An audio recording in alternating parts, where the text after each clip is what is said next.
안녕하세요. 오늘도 좋은 날, 또 창세기를 공부하게 됩니다.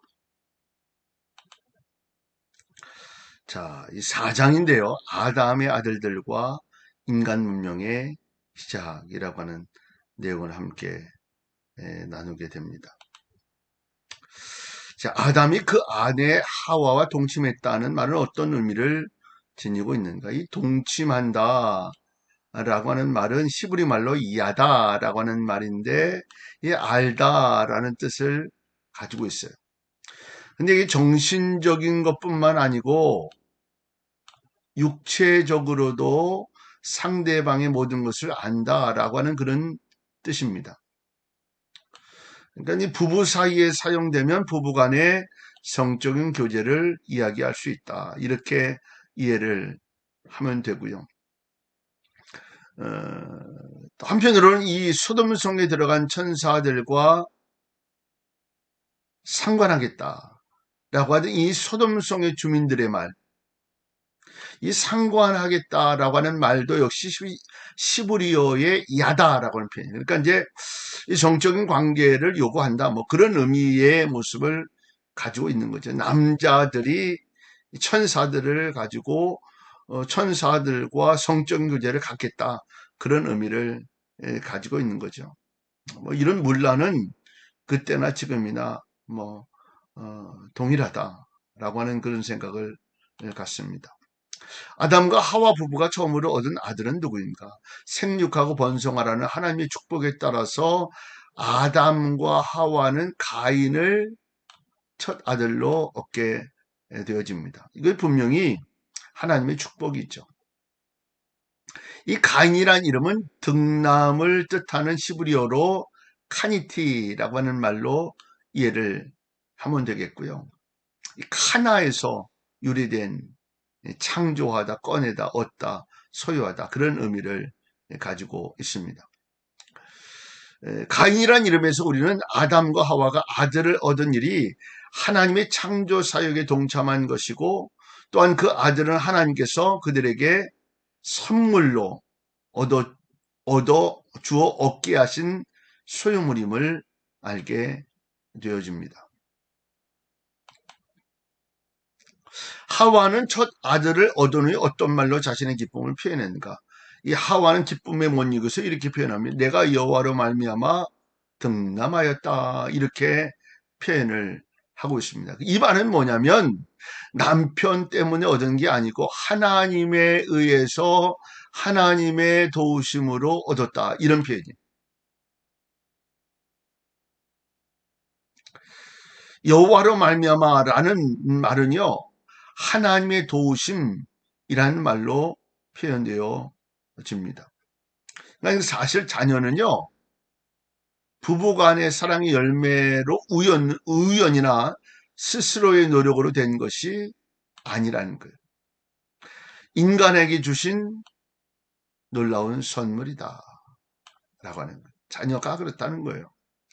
그래서 성경은 뭐라고 얘기합니까? 자녀는 태의 열매다, 하나님의 상급이다, 이렇게 표현하면서 자녀가 부모의 예속물이 아니라 하나님 앞에서의 독립된 인격체임을 이야기하는 것입니다.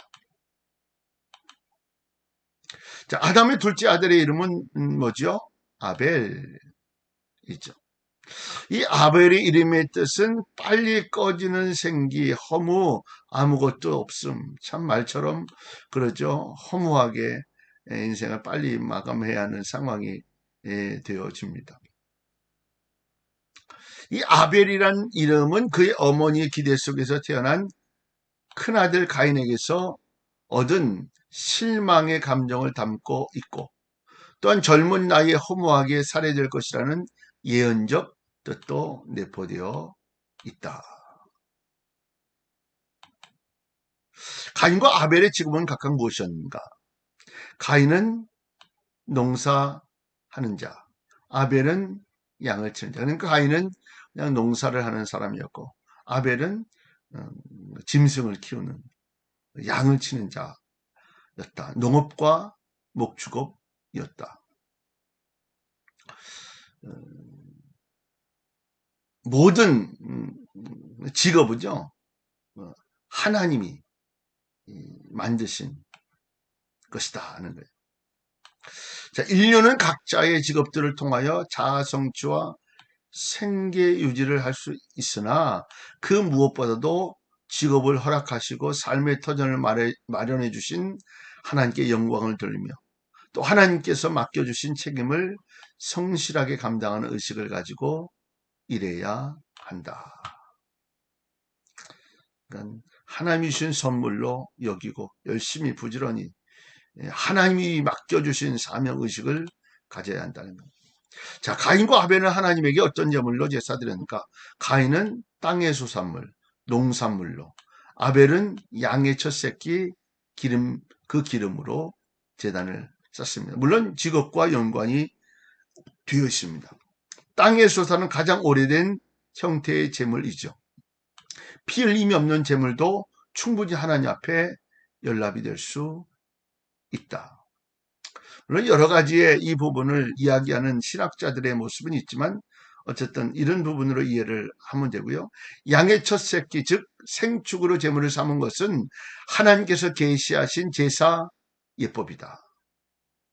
인간을 죄에서 구속하시기 위해 산 제물이 되신 예수 그리스도의 십자가의 사건을 예표하는 거죠. 그러니까 양으로 제물을 삼아 드린 것은 생명을 드려지는 예수 그리스도를 상징한다. 하나님이 이 두 제물 가운데 아벨의 제물만은 받으시고 가인의 제물은 거부하셨다. 이것이 제물의 차이 때문인가? 그것만 아니다. 어떤 분들이 강조하는 분들도 있죠. 제물의 차이도 있다. 저도 그 의미 있다고 생각해요. 하나님은 그들의 중심을 살피셨던 것이다. 가인의 제물은 그의 불경건한 태도 때문에 하나님이 버리셨고 믿음과 정성으로 드린 아벨의 제물을 하나님께서 합당한 것으로 여기셨다. 그러니까 하나님이 제사하는 자의 예물을 보시는 것이 아니라 그 제물을 바치는 사람의 인격과 정성을 보신다. 우리가 먼저 제물 드리기 전에 하나님 앞에 내 마음을 드릴 수 있는 이 모습이 더 중요한 것임을 기억해야 합니다. 가인은 하나님께서 제물을 연락하지 않자 어떤 반응을 보였는가?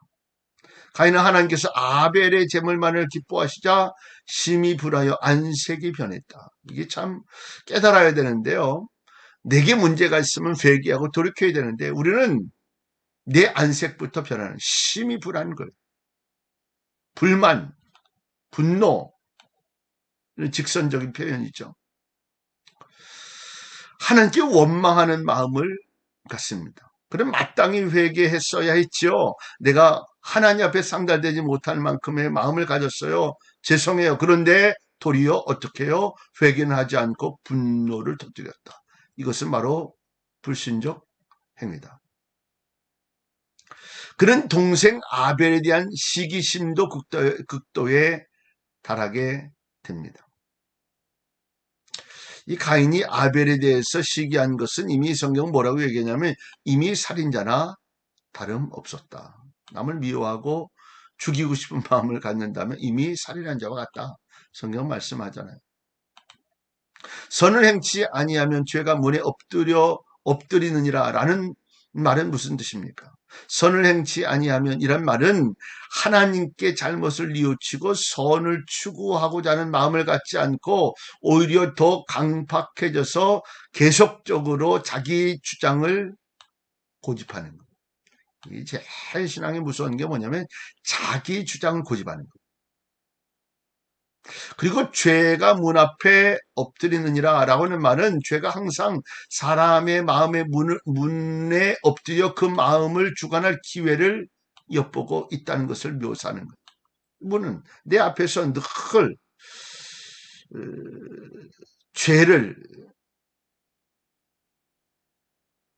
죄가 나를 움직일 수 있는 것을 엿보게 하는 거예요. 그러니까 이 두 말을 연결하면요. 결국 사람이 마음을 하나님께 향하지 않고 또한 선한 뜻을 지니지 않으면 사단이 틈을 탄다. 그리고 심령이 들어와서 결국은 악한 꾀에 사로잡혀 죄악을 저지르게 되는 안타까움을 경험하는 것. 이것이 바로 선을 행치 아니하면 죄가 문 앞에 없더니, 자기 고집대로 그렇게 살고 고집을 피면 죄가, 사단이 틈을 타서 내 속에 들어온다, 그 말이에요. 가인이 자기의 악한 감정을 억누르지 못하고 결국 어떤 일을 저질렀습니까? 결국 가인은요, 자기 핏줄인, 같은 핏줄인 아우 아벨을 들판에서 살해합니다. 인간이 악한 감정의 노예가 될 때 그는 판단력이 약해지고 이성을 잃게 됩니다. 마침내 파괴적인 행동으로 자기의 감정을 폭발시키죠. 이런 상황이 생겨지면 안 되는 거예요. 인류 최초의 살인자, 근친 살해범, 자기 형제를 죽입니다. 이와 같이 인간의 행동은 단순히 그 마음의 표현에 불과하다. 이런 점에서 예수님께서는 마음에 품은 악까지 죄로 단정하시고, 마음에 품은 악까지 죄로 단정하시고 형제 미워하는 것을 삼가라, 이렇게 경계를 하고 계시는 거예요. 인류 최초의 살인사건이 우리에게 주는 교훈은 무엇인가? 먼저 이 사건은 죄가 이 세상에 들어와 인류 전체에게 미치는 악영향이 심각한 것을 보여주는 거예요. 더욱이 죄인의 우선은 여전히 죄일 수밖에 없다. 아담이 죄를 지므로 그 자식도 역시 죄인일 수밖에 없다. 이 사건은 가인이 이제는 더 이상 여인의 우선이 아니라 뱀의 우선이 되어 사단에게 속한 자로 전락한 사실을 이야기하고 있습니다. 그리고 이 살인사건은 여인의 후손과 뱀의 후손과의 적대심에서 나온 첫 열매다. 육체를 따라 난 자가 성령을 따라 난 자를 핍박할 것을 예표한 사건이다. 이처럼 죄는 하나님이 설정해 놓으신 조화롭고 행복한 환경을 파괴한다. 그곳에 부조화와 죽음을 대신 심는다. 즉 죄는 파괴와 멸망을 초래한다. 그러니까 죄가 우리 안에 거하도록, 머물도록 하지 않도록 우리는 애를 써야 합니다. 하나님은 동생을 살해한 가인을 향해 무슨 말을 하셨는가? 내 아우 아벨이 어디 있느냐? 이렇게 질문하십니다. 이것은 뭐냐면 살인자의 양심에 깨달으라고, 돌이키라라고 하는 하나님의 물음입니다. 회개를 촉구하신 것이죠. 자신의 죄를 돌아볼 기회를 주시는 거예요. 이처럼 범죄한 인간을 곧바로 버리지 않으시고 재기의 기회를 제공하신 것은 하나님의 자비로우십니다.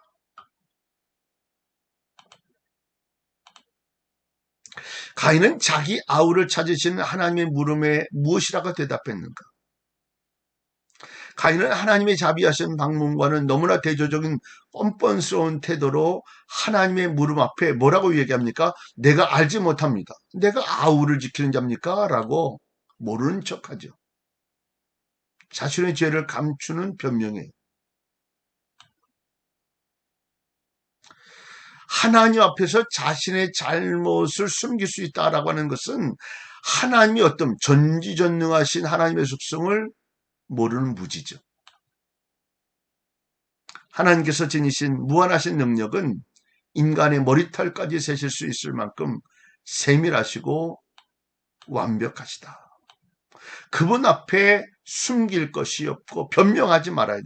그러니까 회개하고 돌이키고 하나님의 긍휼을 구할 수 있어야 된다. 하나님은 아벨이 살해된 사실을 이미 알고 계신다는 뜻으로 살인자 가인에게 어떤 말씀을 하셨는가? 내가 무엇을 하였느냐? 내 아우의 핏소리가 땅에서부터 내게 호소하느냐? 이미 알고 말씀하시는 거죠. 아무리 합리적으로 자기를 부인한다 하더라도 이것을 범죄한 인간보다도 하나님은 더 자세히 알고 계신다. 핏소리가 호소하느니라 억울하게 살아야 된 이 아벨의 외침, 무지한 자를 피 흘리게 한 가인을 정당하게 심판해 달라는 이 피해자 아벨의 호소를 하나님이 듣고 계시는 거예요. 가인은 하나님으로부터 어떤 저주의 말을 듣게 되었는가? 가인은 자신의 무지한 자의 피를 흘려서 땅을 더럽혔으므로 땅이 그 심판에 동원될 것이다 라고 하는 저주의 말을 듣게 됩니다. 농사 짓는 자였어요. 그러나 범죄로 인하여 자신의 산업에서조차 실패할 수밖에 없다. 중요한 핵심이 있어요. 하나님과의 올바른 관계를 갖지 못한 자들은 하나님이 만드신 다른 피조 세계에서도 환영받지 못해. 그러니까 하나님과의 관계가 가장 중요해. 그것으로 모든 것들이 달라질 수 있기 때문에. 가인은 죄의식으로 인하여서 이 땅에 사는 동안 가책, 또 고통에 짓눌려야만 했다는 거예요. 영적으로도 육체적으로도 다 평안하면 고달픈 인생을 살게 됐다는 거예요. 범죄한 인간이 발붙일 곳이라고는 이 세상에 한 것도 없다. 특히 자기 자신마저 자신의 보호처가 되지 못한다.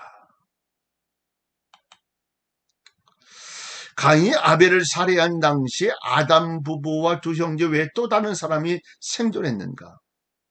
가인이 이렇게 이야기해요. 분명히 자기를 만나는 자가 자기를 죽이지는 않을까 겁을 먹었다. 공포에 휩싸였어요. 여기서 가인을 만나 피해 복수를 감행한 자가 도대체 누군가 하는 거죠. 아담과 하와, 그 다음에 또 누가 있냐는 거죠. 아담과 하와, 가인과 아벨. 없을 것이라고 생각하는 거죠. 그럼 어떤 학자는 이 아담의 가족을 피해 복수자로 이해한다는 거죠.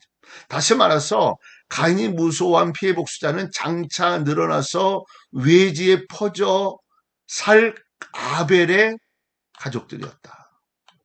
성경에 기록되지 않은 자들이었다. 이렇게 이야기하는 거예요. 당시의 정황을 살피면 아담의 선자와 증손자가 보이지 않는다. 그러나 17절 또 5장 4절에 보면 그에게는 다른 자식들이 있어서 언젠가는 그들이 아벨의 사망에 대한 보복을 할 수 있을 것이다 추측하는 거죠. 그러니까 성경에 기록된 가인과 아벨 외에도 또 다른 이들이 있었다. 이렇게 이해를 하시면 됩니다. 하나님은 앞날의 불안에 휩싸여 있는 가인에게 어떤 약속을 하셨는가?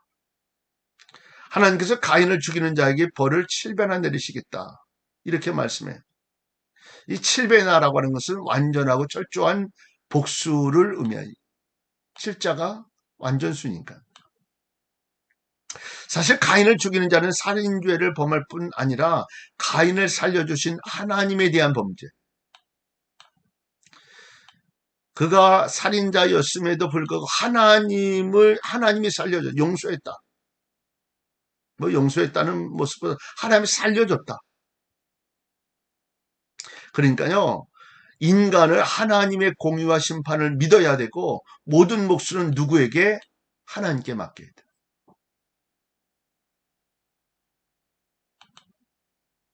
범죄한 가인이 하나님 앞을 떠나 거주했던 곳은 어디인가? 가인은 하나님에게서 추방되어 에덴 동편의 노 땅에 거주했다.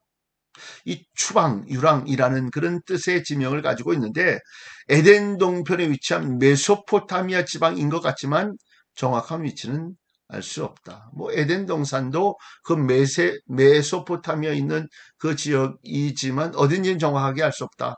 이렇게 이야기를 하죠. 가인의 아내는 누구의 후손이었는가? 가인이 얻었던 아내는 아담의 후손임이 확실하다. 그녀가 가인의 여동생이었거나 혹은 그 형제들이 낳은 딸일 수도 있다. 그 당시에는 근친혼이 성행했고 이 관습은 먼 훗날까지 계속되었다. 근친혼은 형제와 결혼하는. 그러나 모세율법은 이것을 금했다. 그럼 왜 근친 결혼을 하게 되었는가? 그것은 뭐냐면 인구가 없다 보니, 그때는 이제 막 인구가 다시 이제 막 퍼져나가는데, 인구가 없다 보니 가족들과의 결혼도 하는 일이 생겨졌다. 친척과의 결혼. 자, 가인이 첫 번째로 얻은 아들의 이름은 무엇인가? 가인은 그의 아내와 동침해서 에녹을 첫 아들로 얻습니다. 에녹은 원래 히브리어로 한옥이라고 발음되는데, 그 뜻은 헌신 또는 시작이다 라고 하는 뜻을 가지고 있습니다. 뭐 에녹 우리 들어봤잖아요, 그렇죠? 자, 가인의 아들 에녹에서부터 라멕까지의 족보.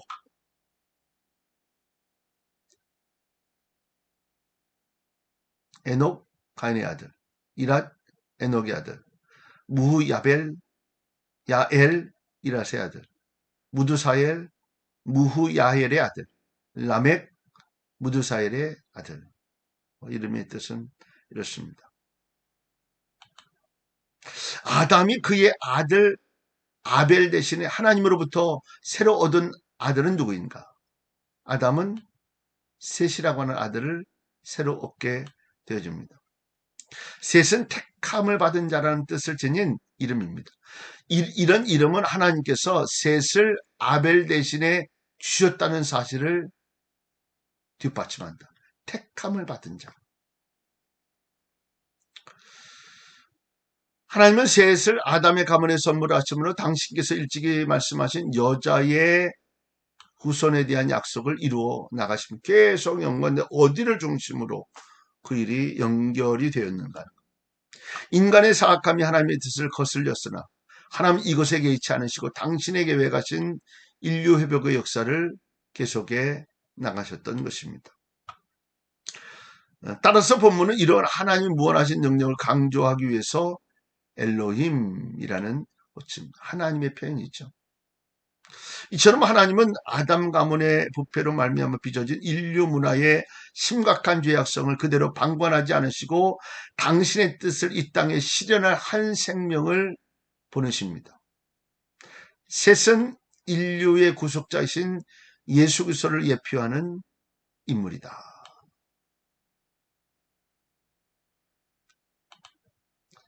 셋은 자신이 낳은 아들의 이름을 무엇이라 명명했습니까? 셋은 아들을 낳고 그 이름을 에노스라고 표현합니다. 에노스는 연약하고 미약하다라고 하는 뜻이고,